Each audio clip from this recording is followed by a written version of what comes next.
Let's talk about your breast. A different kind of podcast presented to you by The Rose, a breast center of excellence and a Texas treasure. You're going to hear frank discussions about tough topics, and you're going to learn why knowing about your breast could save your life.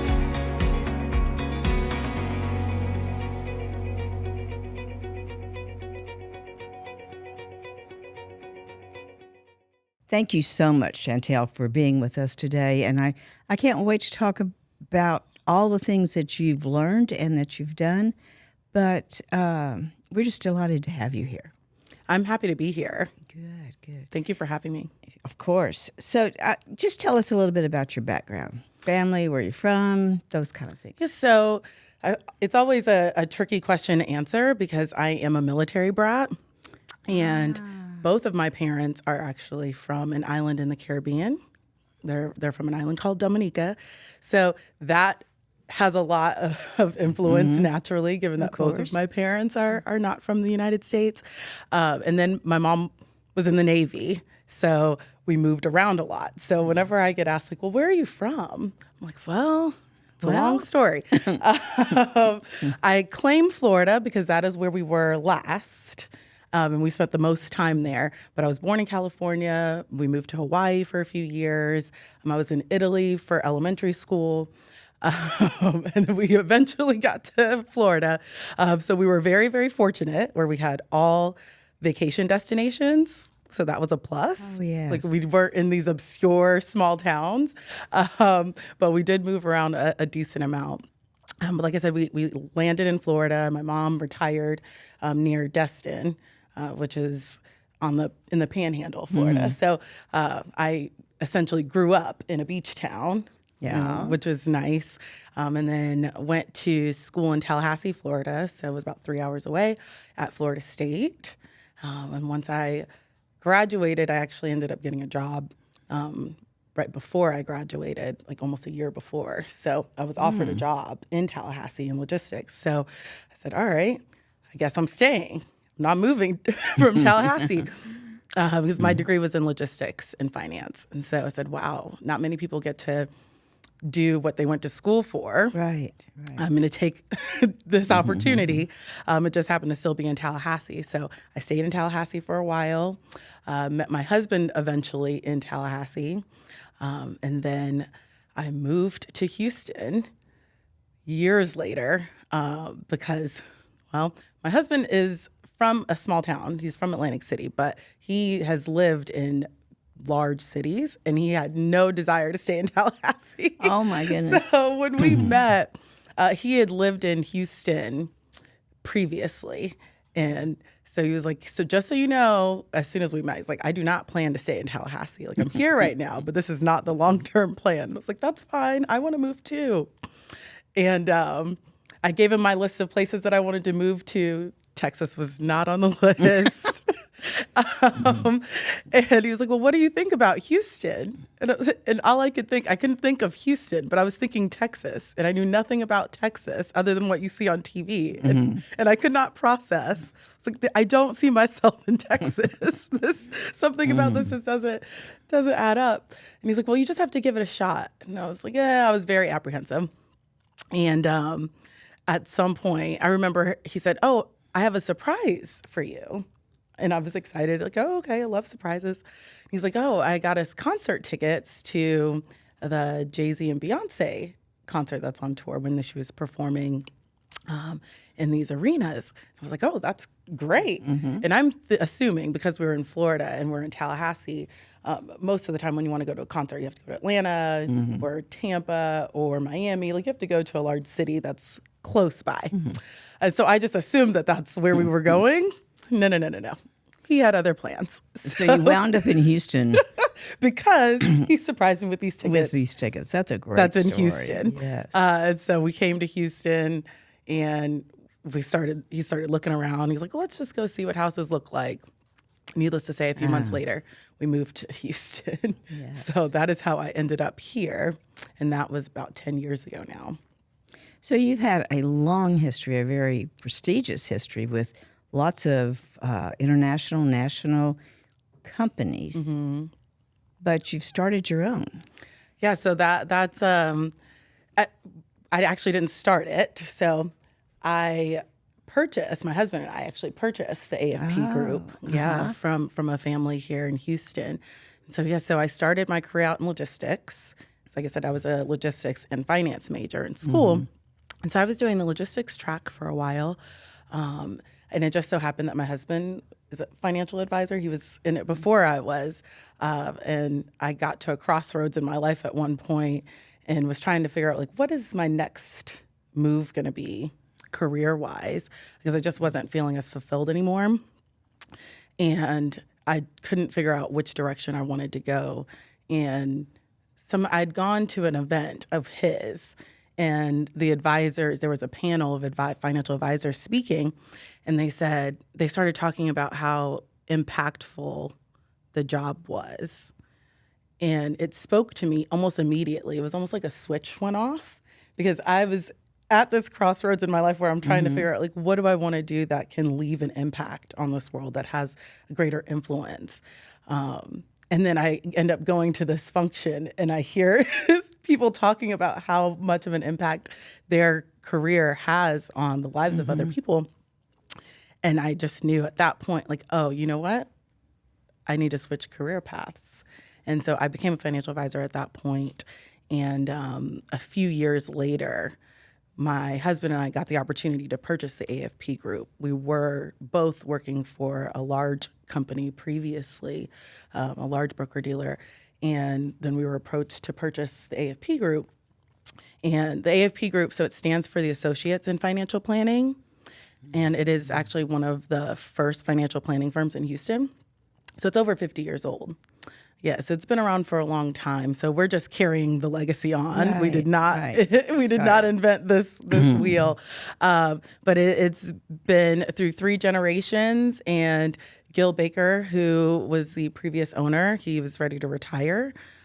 His daughter still works for the company. She still works with us. She's an integral part of the company. But all of her kids who her last child just started college, none of them have any desire to be in finance whatsoever. Right. So we are picking up the torch and carrying on the legacy here in Houston. So this concept of making an impact, is that part of what attracted you to the Junior League of Houston? It is that, and I really wanted to. I as a child, I'd always volunteered a lot. And it was mainly through the church, but I did a lot of volunteer work growing up. And when I went to college and then graduated, but still stayed in the same town that I went to school in, I did not realize the transition from student to working professional, what that would do to me. Because I realized, like, oh, your friends are all gone. You have to start over. You need to find a new purpose, new friends, new places to go, new hobbies. And so I was looking for a place that I could volunteer my time, but also make some new friends. And I heard some commercials about the Junior League, just promoting some of the functions that they have around town. I remember hearing about the Junior League from reading The Help. So I knew of the Junior League, but I didn't really know what they did. And it wasn't until I really started doing some research to see where I could spend my time and give back to the community that I did stumble upon the league and realized they're doing so much work and so much good work in the communities across the country that I was like, oh, this is an organization that I want to be a part of. It's all women. And it's women that are like-minded. We all have that same goal in mind, where we want to volunteer in the community and give back. And I just knew that it would be a good fit. So I joined the Junior League in Florida a few years out of college. And it's been 13 years that I've been in the Junior League.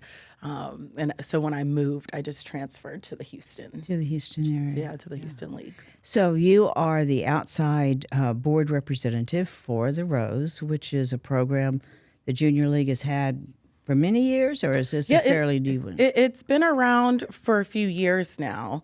It allows league members to actually sit on the board of nonprofits in the community, and really, organizations like it because league members are trained very, very well. That's one of the things that other organizations say about the junior league is that we run a very tight ship. And so our volunteers are coming to their organization having a good understanding of how to run a committee, how to be a good volunteer, how to sit on a board. Those are all skills that we're learning while we're part of the junior league. And so we get to bring that expertise with us to boards to sit on these nonprofit boards. And we're there as a non-voting member, but we're really just there as a resource and to bring our expertise from volunteering out in the community and saying, like, here, this is what we've been seeing out in the community from a totally different perspective. I don't think I realized that part of the concept of what this program is designed to do and how it really does impact. So have you sat on other boards? So this is the first one through Junior League that I've sat on. I've sat on some boards through my alma mater, through Florida State before, but this is the first outside board representative. So you're not assigned to an organization. Don't you have a vote in it? You do get to select which organization you want to be a part of. And it is it's a tough process and it's not open to everybody. So you do have to serve in the league for a certain amount of years and they want you to have some experience. So you are selected, but you do have to, one, put your name in the hat and say, like, this is what I want to do and this is an organization I want to work with. But then you also have to be selected. So, it's an honor to be able to have been chosen and to be serving in the role. So why'd you pick the Rose? So I learned of the Rose years prior, and it was completely in passing, actually. I think the Rose, somebody had spoken. So much like you had come to the league a few months ago and spoken at the league, I think that something along those lines had occurred.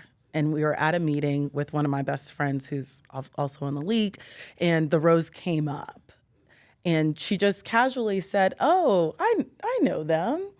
My mom actually got her first mammogram with them because they came to our church."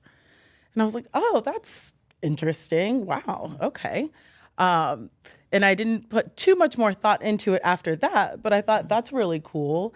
And I know that because we don't have volunteer opportunities with the Rose, but we have the opportunities for us to give out grants and things of that nature, and things like the outside board representative that allow us to be exposed to organizations that we may not be as familiar with because we don't have volunteers there. And so I said, "Oh, okay, the Rose, that's really cool that you can get a mammogram at church. Interesting. I wonder how that works." And so then you fast forward a few years, and I was looking at the outside board representative options. And as I'm looking to see, like, is that something that I might want to do? Do I think that it would be a good fit? I see that the Rose is an option there. And I went to the website and I was reading about the mission. And it immediately spoke to me at that point, like, oh, okay, I think this would be a good fit, especially because I know that I'm one of few that had to even go through getting a mammogram at a very young age. And I remember how scary it was being told that I even needed to get one. So did you find a lump in your breast? Or? I did not. The doctor did. The doctor did during one of my annual checkups. And how old were you? I was around 22, 23. Ooh. I was very, very young. Yeah, I was scary. I was fresh out of college, and really didn't know what to expect at this point because I'm thinking, oh, this has never been on my radar. Right. This has never been on my radar. And then I find myself at the doctor's office waiting for a mammogram.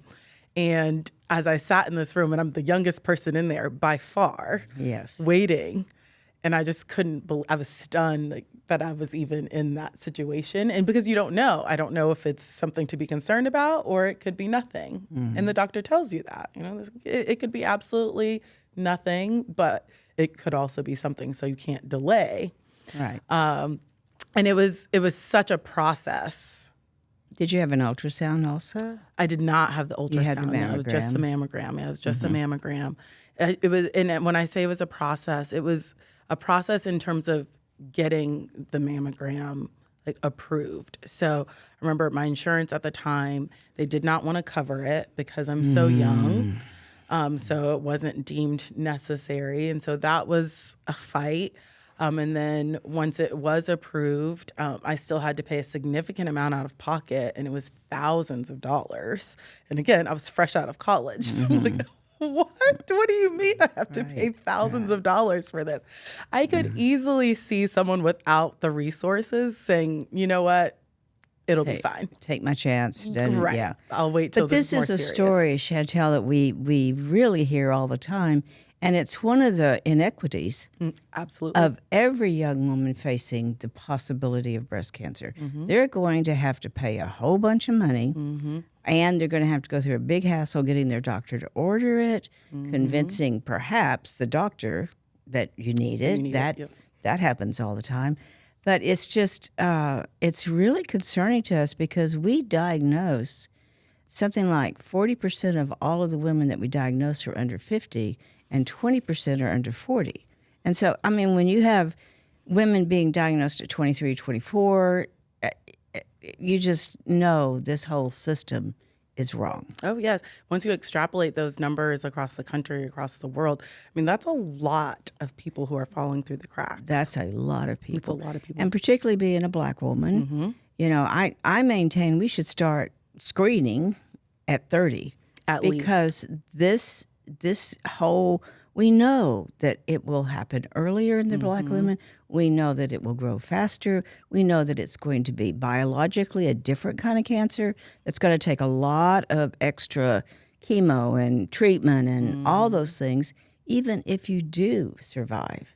So, you know, I think I'm trying to put the timing together here, but it's pretty phenomenal that your doctor actually saw that at that time, because back then, what was usually happening where the doctors go, oh, it's nothing, you know, you're too young for breast cancer, you're too young to have a mammogram.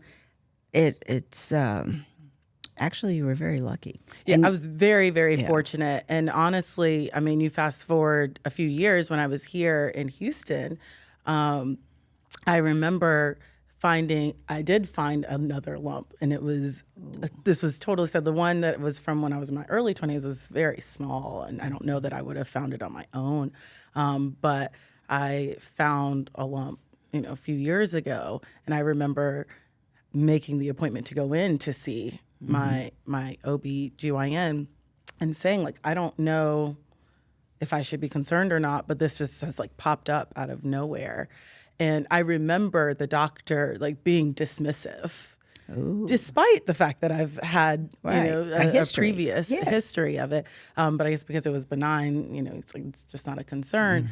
And I remember having to advocate for myself and saying, well, look, I don't know if this is something, but this is certainly unusual, and I would like to confirm, you know, that it is or isn't anything. So you had to insist on it. I did. And it was a male, a white male, and you know it's very difficult for women in general to have to be able to advocate for themselves for their health care, because they're telling you that you don't know. Okay, I know my body, and I know this is unusual. I'm okay actually with paying for this to make sure that I'm okay. And it was just a hormonal change just due to like switching birth controls and something along those lines was how we explained like the reasoning behind it. But I remember being very concerned because like, this is not normal. No. And it was a very dismissive, like, oh, I think it's fine. I'm like, how do we know that? No, we're just in the hospital exam room right now. Right. We don't know that for sure. No, they Can can't we verify that this is not something to be concerned about, please? So do you think it was your past history or your own personality or the fact that you're very much in a, let's just say, male-dominated world at work? So you've had to learn to stand up for yourself constantly. Yeah. I'm in a male-dominated field. I've been in this industry for many years now, but I'm young. You know, I'm young. Most of the people that that are my colleagues are 60 plus. Yeah, most financial advisors are older white males. And so I'm already up against that for my colleagues, much less our clients. Yes. Also don't typically look like us either. So I am constantly in a world where you do have to fight to be taken seriously. So I think that might be part of it, is that I'm almost used to having to defend myself and what I'm saying to be true. But also I knew that I had a history, and that it scared me enough back then to think, even though it turned out to be nothing, I just, in the back of my mind, I'm always paranoid. Of course. Just because one day it might be different, although I have absolutely no family history of any cancer, much less breast cancer, that doesn't preclude me from suffering from that. But, that's one of the situations that we have discovered. Women will have a lump, it's benign. Women will have another lump, it's benign. Then when the real thing comes along, it's like, oh, well, I've been through this, don't need to go through it again. And that's one of the things that's so important about having that annual mammogram. Now, you've always had to have surveillance. Correct. Yes. Correct. And the only reason that there was that overlap was because I moved from one city to the next. And so it was like, oh, this is what we need to be doing. And like, actually, yes, because I would be going anyway in a couple years, but I'm a new patient. You don't What would know you me. have done if he didn't? That's order a good that? question. I feel like I would have gotten a second opinion. I don't think it wouldn't have sat well with me or my husband or my mother to let it go. Right. But all of us are pretty involved and are advocates for our health. And it's not like that in every household. There are plenty of households, especially in the Black community, that do not trust doctors at all.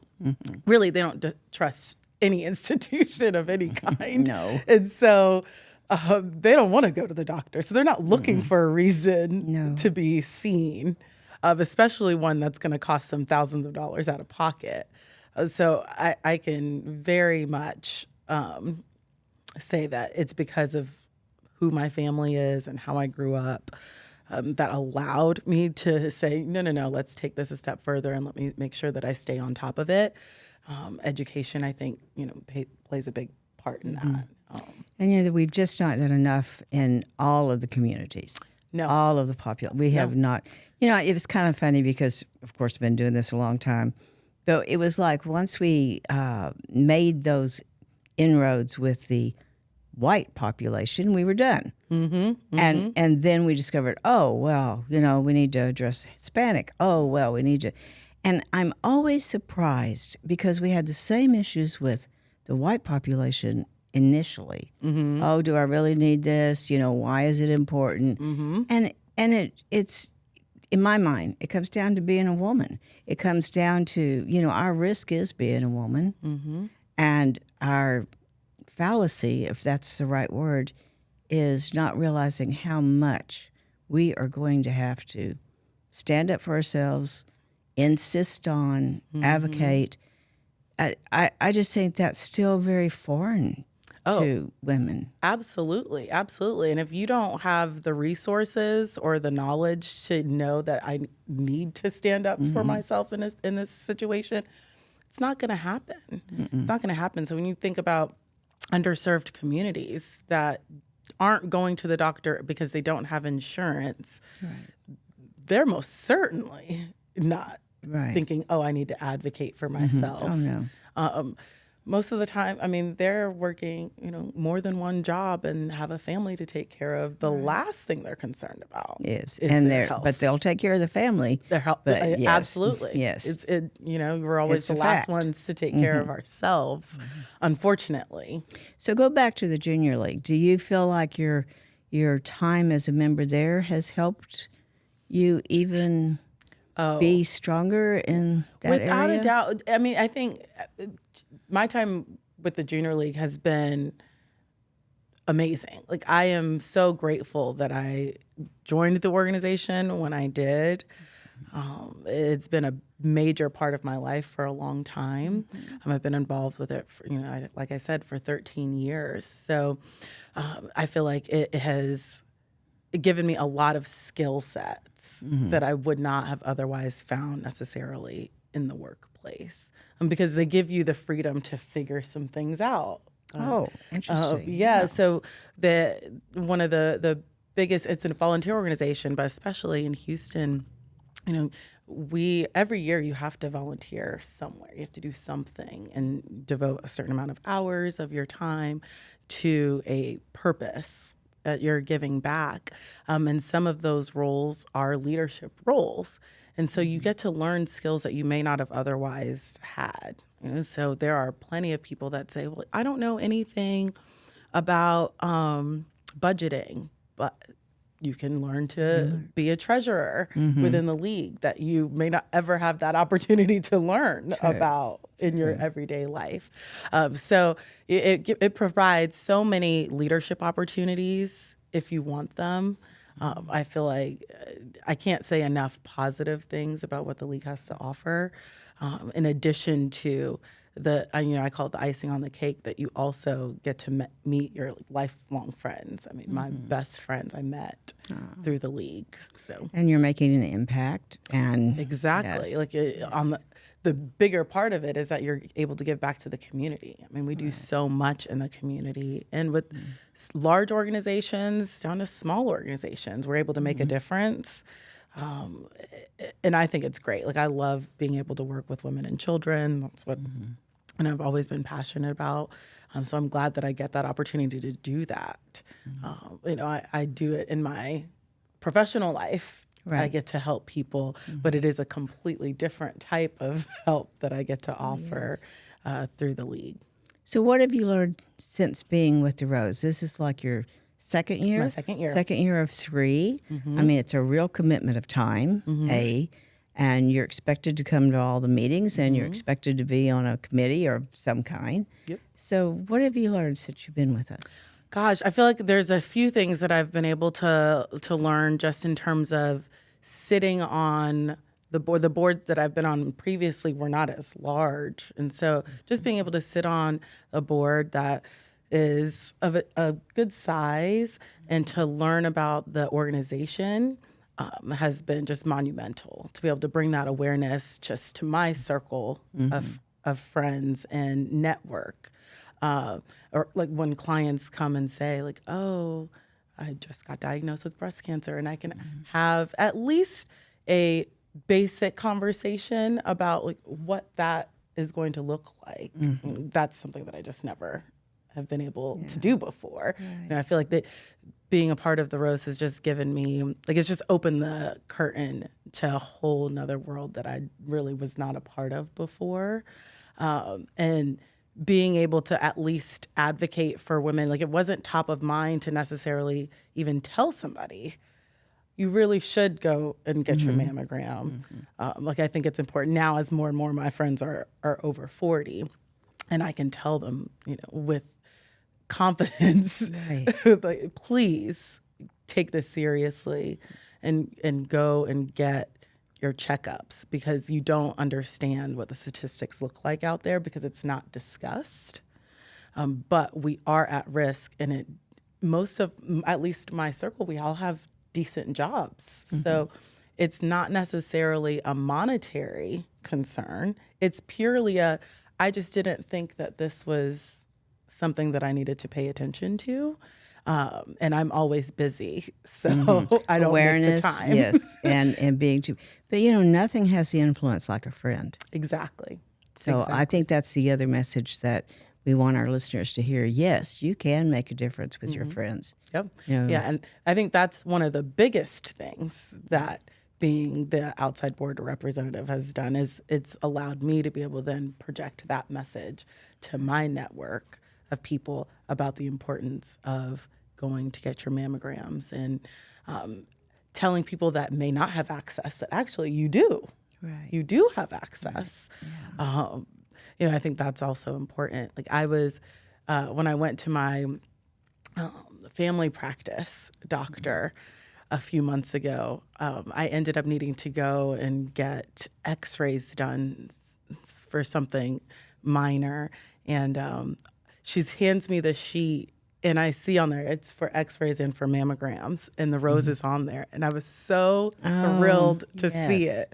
I was like, oh my gosh, I'm so happy to see that is good. That the good rose is on here. hear. Especially because I live on the north side. I'm in Spring, Texas. And so I was like, oh my goodness, I love that you guys have this on there. And she's like, oh, I know the Rose. They're a great organization. I refer people there all the time. And I was so happy to hear that, that the tentacles are making getting it out. Far and wide. Yes. There was a time when that was not the case, but I think the more that women know, we have only grown by word of mouth. That it is our patients, our friends, our supporters that continue to help us grow and reach the women that we want to reach the most, and that is the uninsured. And the work that you guys do, it's great. I love being a part of it. And when I told you that, my friend told me about what I now know was the mobile mammography program. And when she first mentioned it, I thought it was really cool. And now that I know so much more about it, I'm like, oh, this is phenomenal. Like, we need this everywhere. Oh, yes. We need it everywhere. Going to where women are and eliminating that travel and making it easy. There's nothing easy about going to the doctor. But when we can make it easy, it makes a difference. Yeah, especially for the uninsured, especially for the uninsured, because they most certainly are not going to be the ones to proactively find themselves in the doctor's office to get a checkup. So certainly we've learned today the importance of the Junior League and the importance of all the work that they do in the community, but also this one particular program that allows you to sit on nonprofit boards and for us to gain the knowledge that you have. And it's just such a wonderful combination. It is. Yeah. It is. I think it works out very well, and I'm just happy to be a part of it. Well, we are so glad that you're on our board. And I so appreciate you coming today all the way from Spring to be with us. And luckily my office is in the Heights, so it actually isn't too bad. Yeah, not too bad. But we do appreciate that, and good messages for all women. I agree. Thank you for having me. Of course. Thank you for joining us today on Let's Talk About Your Breasts. This podcast is produced by Speak Podcasting and brought to you by The Rose. Visit therose.org to learn more about our organization. Subscribe to our podcast, share episodes with friends, and join the conversation on social media using hashtag Let's Talk About Your Breasts. We welcome your feedback and suggestions. Consider supporting The Rose. Your gift can make the difference to a person in need. And remember, self-care is not selfish, it's essential.